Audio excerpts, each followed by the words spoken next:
friends, welcome back to our channel Grasp and Gain. இன்னைக்கு நம்ம வீடியோல ரொம்பவே சிம்பிளா டேஸ்டியா இறால் பிரியாணி குக்கர்ல எப்படி செய்யறதுன்னு பார்க்கலாம் வாங்க.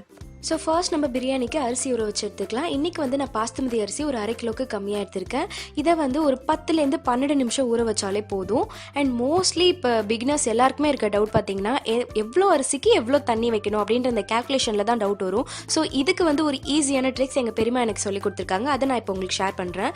எந்த அரிசியாக இருந்தாலுமே சரி, அதை நம்ம தண்ணி ஊற்றி கலையக்குள்ளே அதில் வர கலர் வச்சு நம்ம கண்டுபிடிச்சிடலாம். அதாவது அந்த தண்ணியோட கலர் கொஞ்சம் திக்காக பால் போல் வந்துச்சுன்னா நமக்கு 1க்கு 1.5 அளவுக்கு தண்ணி வைக்கணும்.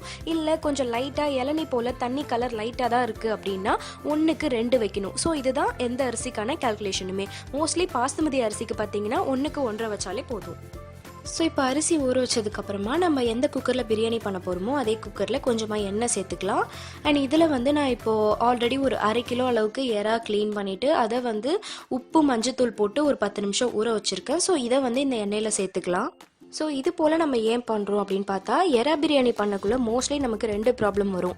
ஒன்று வந்து எறா ஓவர் குக் ஆகி ஒரு மாதிரி ஹார்டாக இருக்கும்.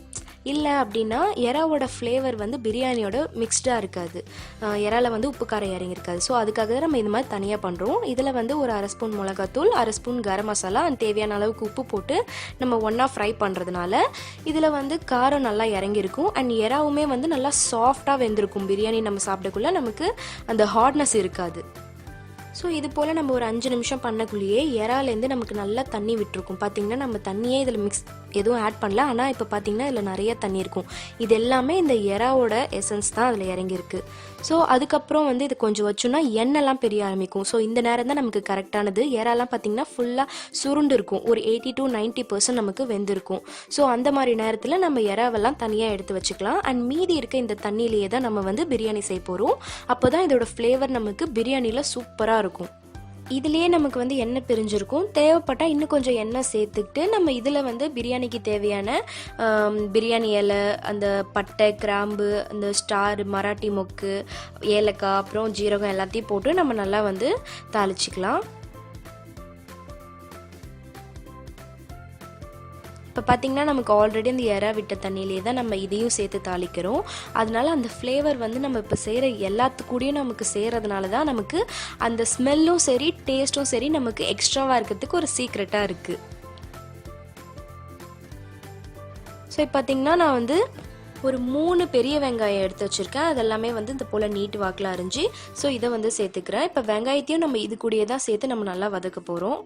ஸோ இப்போ இந்த வெங்காயம் நல்லா நமக்கு வதங்கினதுக்கப்புறமா வந்து ஒரு 5லேருந்து 6 பச்சை மிளகா கிட்ட நம்ம சைடில் அந்த நீட்டில் கீணும்ல, ஸோ அது போல் கீணிட்டு நான் சேர்த்துருக்கேன். காரம் உங்களுக்கு அதிகமாக வேணுன்னா பச்சை மிளகா எக்ஸ்ட்ரா சேர்த்துக்கோங்க. பட் இந்த பிரியாணியில் வந்து நம்ம மிளகாத்தூள் இதுக்கப்புறம் எக்ஸ்ட்ராவாக சேர்க்க போகிறதில்ல. ஏன்னா ஆல்ரெடி நம்ம வந்து அந்த இறால சேர்த்துருக்கோம். அண்ட் இப்போ வந்து இஞ்சி, பூண்டு, புதினா 3 சேர்த்து நான் அரைச்சி அதையும் நான் அதில் வந்து சேர்த்துருக்கேன். ஸோ இதை நல்லா இந்த ரா ஸ்மெல் போகிற அளவுக்கு நம்ம நல்லா மிக்ஸ் பண்ணிவிட்டு நம்ம வதக்கிக்கலாம். அண்ட் இதுக்கப்புறம் வந்து கொஞ்சம் லைட்டாக உப்பு சேர்த்துக்கிறேன். உப்பு பார்த்திங்கன்னா நான் என்னோட ஸ்டைல் என்னன்னா, என்ன சமையல் செஞ்சாலுமே அதுக்கு கொஞ்சம் கொஞ்சம் தேவையான உப்பு நான் சேர்த்துக்கிட்டே இருப்பேன்.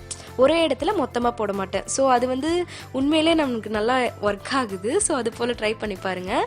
இப்போ வந்து நான் இந்த வெங்காயத்துக்கு மட்டும்தான் உப்பு போட்டிருந்தேன்.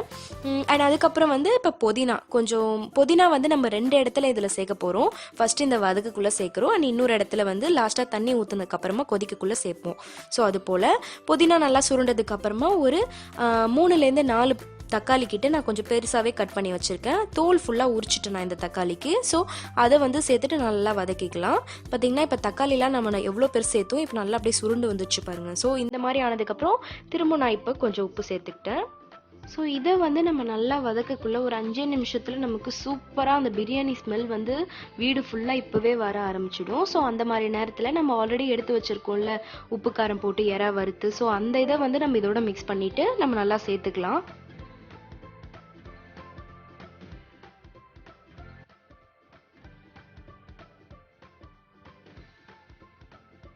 ஸோ நல்லா வதக்கிட்டு அதுக்கப்புறமா ஒரு 1/4 கப் வந்து தயிர் ஆட் பண்ணிக்கிறேன். தயிர் வந்து ஆப்ஷனல் தான், வேண்டான்னா நீங்கள் ஸ்கிப் பண்ணிக்கோங்க. பட் தயிர் சேர்த்தோன்னா அதோட ஃப்ளேவர் வந்து இன்னுமே கொஞ்சம் நல்லா இருக்கும்.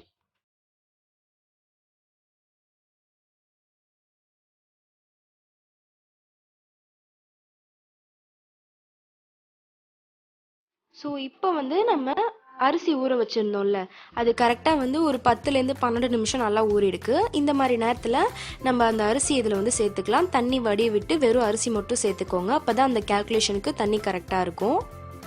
சப்போஸ் உங்களுக்கு அரிசி கொஞ்சம் எக்ஸ்ட்ராவாக ஊறி இருக்குது, ஒரு அரை மணி நேரம் அது போல் ஊறிடுச்சு அப்படின்னா தண்ணி அதுக்கேற்ற மாதிரி கொஞ்சோண்டு அந்த கேல்குலேஷன்லேருந்து கம்மி பண்ணிக்கோங்க. அப்போ தான் நமக்கு நல்லா வந்து வெந்தும் இருக்கும், அதே நேரத்தில் வந்து ஓவர் குக் ஆகி ஒரு மாதிரி அரிசி உடையாமல் வரும். ஸோ எவ்வளோக்கு நீங்கள் இப்போ இந்த அரிசி சேர்த்துட்டு மிக்ஸ் பண்ணுறீங்களோ இப்போவே மிக்ஸ் பண்ணிக்கோங்க. அப்போ தான் வந்து இந்த ஃப்ளேவரும் வந்து அரிசியோட நல்லா நமக்கு சேரும். ஸோ ஃபுல்லாக நமக்கு கிண்டிட்டு தண்ணி சேர்த்துக்கலாம். அண்ட் தண்ணி வந்து அளவு நம்ம சொன்னோம்ல, எதில் நம்ம அரிசி எடுக்கிறோமோ அது கப்போ இல்லை இது போல் ஏதாச்சும் ஒரு மெஷர்மெண்ட் பவுலோ அதுலேயே வந்து நீங்கள் தண்ணி சேர்த்துக்கோங்க. ஸோ இப்போ நான் இதில் 1 சேர்த்துருந்தேன், அதனால இப்போ நான் இதுக்கு 1.5 அளவுக்கு தண்ணி ஊற்றி நல்லா மிக்ஸ் பண்ணிக்கிட்டேன். ஸோ இதை வந்து நம்ம இப்போ நல்லா கலந்துவிட்டதுக்கப்புறமா ஒரு ஃப்ளேவருக்காக ஒரு சின்ன சைஸ் லெமன் வந்து நான் கொஞ்சமாக சேர்த்துக்கிறேன். அண்ட் அதுக்கப்புறம் வந்து புதினா இப்போ சேர்க்குறோம். ஆல்ரெடி நான் சொல்லியிருந்தேன்ல, புதினா வந்து நம்ம 2 இடத்துல சேர்ப்போம். ஃபஸ்ட்டு வதக்கிற இடத்துல நம்ம கொஞ்சம் சேர்த்துருந்தோம். அண்ட் இப்போ வந்து இந்த தண்ணி சேர்த்ததுக்கப்புறமா வந்து புதினா சேர்த்துக்கலாம். அண்ட் ஃபைனலாக ஒரு 1/2 ஸ்பூன் அளவுக்கு நம்ம நெய் சேர்த்து நம்ம நல்லா கிளறி விட்டுக்கலாம். இப்போவே வந்து ஏதாவது உப்பு நமக்கு கம்மியாக இருக்குது அப்படின்னா இப்போவே நமக்கு அந்த டேஸ்ட் பார்த்துட்டு உப்பு சேர்க்கணுன்னா இந்த நேரத்தில் சேர்த்தா தான் கரெக்டாக இருக்கும். ஏன்னா அதுக்கப்புறம் நமக்கு வெந்துடுச்சு அப்படின்னா பிரியாணியில் நம்ம சேர்த்தோன்னா நமக்கு திட்டாக தான் வரும். ஸோ இந்த நேரத்தில் எல்லாம் கரெக்டாக பார்த்துட்டு நீங்கள் குக்கர் க்ளோஸ் பண்ணிவிடுங்க. ஸோ குக்கர் மூடினதுக்கப்புறமா நம்ம ப்ரெஷர் செக் பண்ணிட்டு தான் வந்து விசில் போடணும். ஸோ இது போல் மேலே கை வச்சு பாருங்கள், உங்களுக்கு ப்ரெஷர் வந்ததுன்னா தெரியும். அந்த மாதிரி நேரத்தில் வந்து விசில் போட்டுட்டு மீடியம் ஃப்ளேமில் வச்சுருங்க. மீடியம் ஃப்ளேம்லேருந்து நமக்கு ஒரு விசில் வந்தால் போதும். கரெக்டாக ஒரு விசில் வந்ததுக்கப்புறம் சிம்மில் வச்சுட்டு ஒரு 5 நிமிஷம் அப்படியே சிம்மில் இருந்ததுக்கப்புறம் ஆஃப் பண்ணிவிடுங்க. 2வது விசில் வரணும்னு கூட அவசியம் கிடையாது. அதுக்கப்புறம் ப்ரெஷர் ஃபுல்லாக அடங்குற வரைக்கும் வச்சுட்டு ஓப்பன் பண்ணோன்னா நமக்கு சூப்பரான பிரியாணி ரெடி. இதில் வந்து மேலே நமக்கு கொத்தமல்லி தழை போட்டு இறக்கிக்கலாம். இதை வந்து எப்படின்னா அப்படியே கிண்டிடாதீங்க, கொஞ்சம் லைட்டாக வந்து கீழேந்து நம்ம எடுத்தோம்னா அரிசி உடையாமல் நமக்கு சூப்பராக வரும். பாருங்கள், உண்மையிலே சூப்பராக அப்படியே எப்படி சொல்கிறது, ஸ்மெல்லும் செம்மையாக இருக்குது, பார்க்கவும் அவ்வளோ அழகாக இருக்குது. ஸோ அவ்வளோதான், நமக்கு சூப்பரான டேஸ்டியான ப்ரான் பிரியாணி ரெடி ஆயிடுச்சு. இதை பிளேட்டில் மாற்றி சர்வ் பண்ணிட்டேன்.